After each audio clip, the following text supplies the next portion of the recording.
നമസ്കാരം. അടുത്ത വർഷം നടക്കാനിരിക്കുന്ന തദ്ദേശീയ സ്വയംഭരണ സ്ഥാപനങ്ങളിലേക്കുള്ള തെരഞ്ഞെടുപ്പിൻ്റെ വോട്ടർ ലിസ്റ്റിൽ പേര് ചേർക്കേണ്ടുന്ന സമയമാണിപ്പോൾ. sec.kerala.gov.in എന്ന വെബ്സൈറ്റ് വഴിയാണ് നമ്മുടെ പേര് ആ വോട്ടർ ലിസ്റ്റിൽ ഉൾപ്പെട്ടിട്ടുണ്ടോ ഇല്ലയോ എന്നും അതുപോലെ ഉൾപ്പെട്ടിട്ടില്ലാത്ത ആളുകളുടെ പേര് വിവരങ്ങൾ ചേർക്കേണ്ടുന്ന വെബ്സൈറ്റ് എന്ന് പറയുന്നത്. ഗൂഗിളിൽ sec.kerala.gov.in എന്ന് സെർച്ച് ചെയ്യുമ്പോൾ ആദ്യം നമുക്ക് മുന്നിൽ വരുന്ന സ്റ്റേറ്റ് ഇലക്ഷൻ കമ്മീഷൻ്റെ വെബ്സൈറ്റിലേക്കാണ് നമ്മൾ പോകേണ്ടത്. വെബ്സൈറ്റിലേക്ക് കടക്കുമ്പോൾ തന്നെ നമുക്ക് മുന്നിൽ ഒരു നോട്ടിഫിക്കേഷൻ ബാർ ഓപ്പൺ ആകുന്നതാണ്. അതിൽ പൊതുനിർദ്ദേശങ്ങളാണ് നമുക്ക് കാണുവാൻ സാധിക്കുക. നിയമസഭ ലോക്സഭ ഇലക്ഷനുകളിലേക്കുള്ള പേരുകൾ നമ്മൾ രജിസ്റ്റർ ചെയ്യുക eci.gov.in എന്ന വെബ്സൈറ്റ് വഴിയാണ്. തദ്ദേശ സ്ഥാപനങ്ങളിലേക്കുള്ള തെരഞ്ഞെടുപ്പിന് വോട്ട് ചേർക്കേണ്ടത് സ്റ്റേറ്റ് ഇലക്ഷൻ കമ്മീഷൻ്റെ ഈ വെബ്സൈറ്റ് വഴിയാണ്. ആ നോട്ടിഫിക്കേഷൻ സ്ക്രീനിനെ സ്കിപ്പ് ചെയ്തുകൊണ്ട് നമുക്ക് സ്റ്റേറ്റ് ഇലക്ഷൻ കമ്മീഷൻ്റെ ഹോം പേജിലേക്ക് പ്രവേശിക്കാവുന്നതാണ്.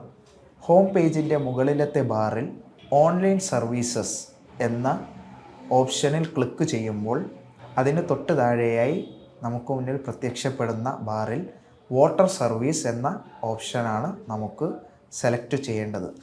തുടർന്ന് വരുന്ന സ്ക്രീനിൽ നമുക്ക് ഓപ്ഷനുകൾ നിരവധി കാണാൻ സാധിക്കും. അതിൽ ആഡ് ചെയ്യുന്ന ഓപ്ഷനാണ് നമ്മൾ സെലക്ട് ചെയ്യേണ്ടത്.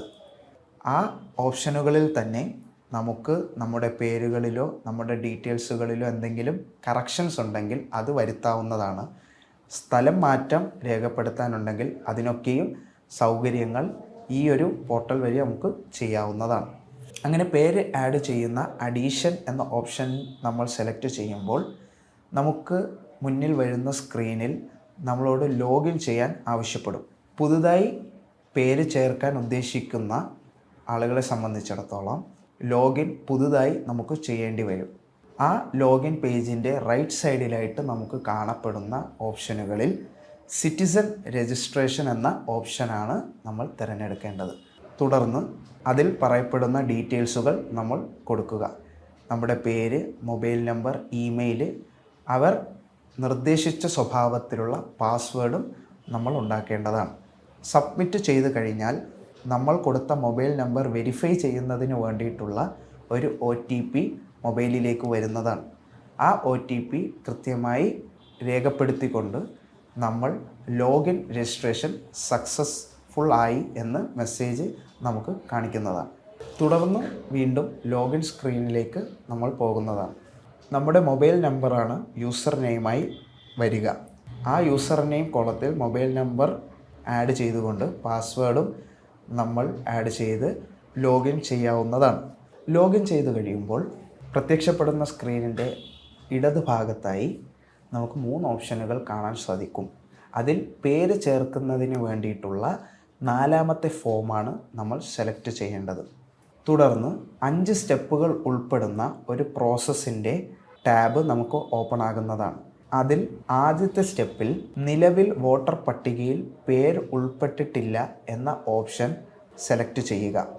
2ാമത്തെ സ്റ്റെപ്പിൽ നമ്മുടെ ജില്ല, local body, ward, polling station, taluk, നിയമസഭാ മണ്ഡലം എന്നീ വിവരങ്ങൾ ചേർത്ത് സബ്മിറ്റ് ചെയ്യുക.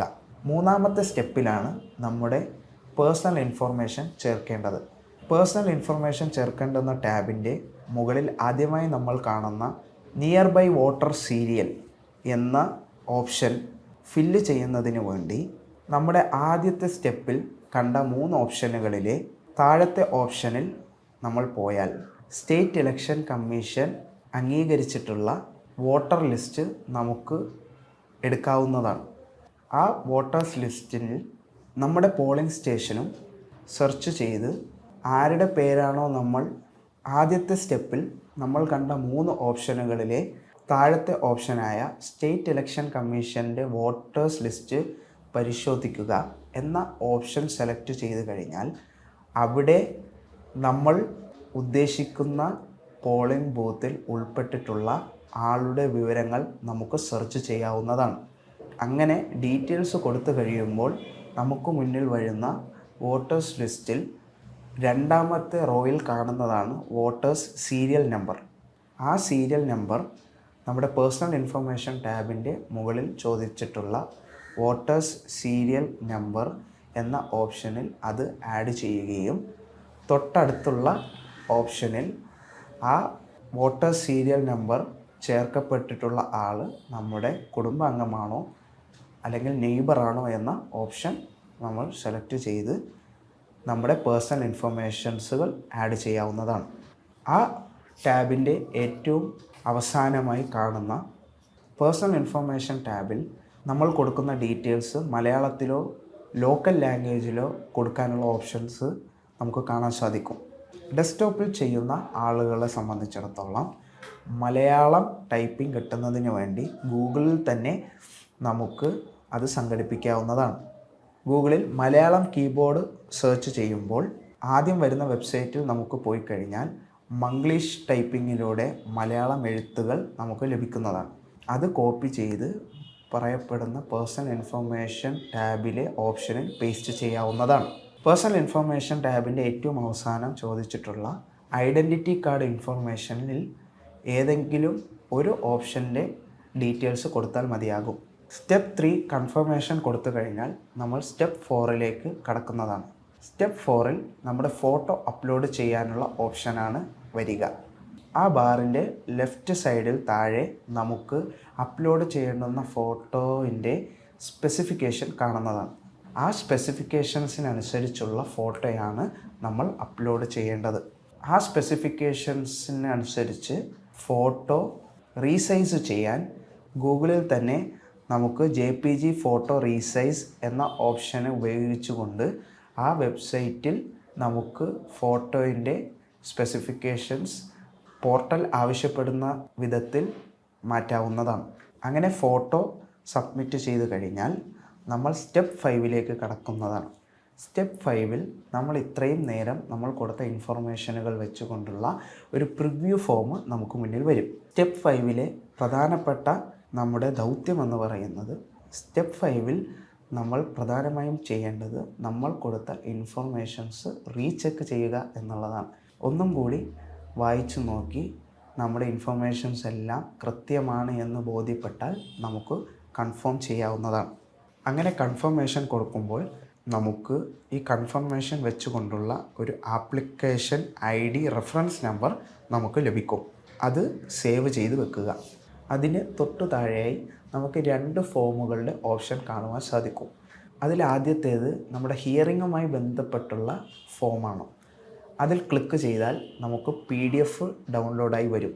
അതിൽ നമുക്ക് നമ്മുടെ ലോക്കൽ ബോഡിയിൽ ഹാജരാകേണ്ടുന്ന തീയതിയും സമയവും രേഖപ്പെടുത്തിയതായി നമുക്ക് കാണുവാൻ സാധിക്കും.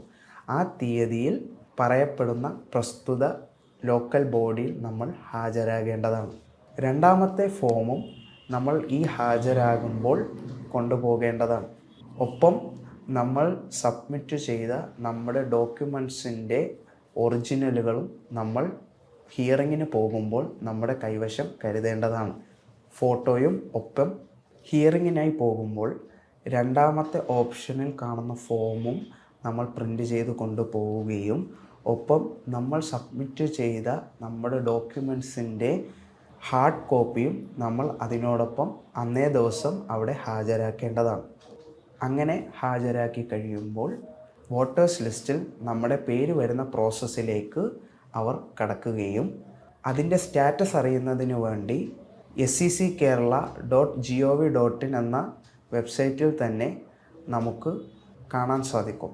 ഹിയറിങ്ങിന് ശേഷം നമ്മുടെ പേര് ചേർക്കുന്നതുമായി ബന്ധപ്പെട്ടുള്ള പ്രോസസ്സ് എവിടം വരെ എത്തി എന്നറിയുന്നതിന് വേണ്ടിയും ഇതേ വെബ്സൈറ്റിൽ sec.kerala.gov.in എന്ന വെബ്സൈറ്റിൽ തന്നെ വോട്ടേഴ്സ് സർവീസിൽ നമുക്ക് ഓപ്ഷനുകളിൽ നമ്മുടെ പ്രോസസ്സ് ഏതുവരെയായി എന്ന ഓപ്ഷൻ സെലക്ട് ചെയ്തുകൊണ്ട് അതിൻ്റെ നിലവിലെ സ്ഥിതി നമുക്ക് മനസ്സിലാക്കാവുന്നതാണ്.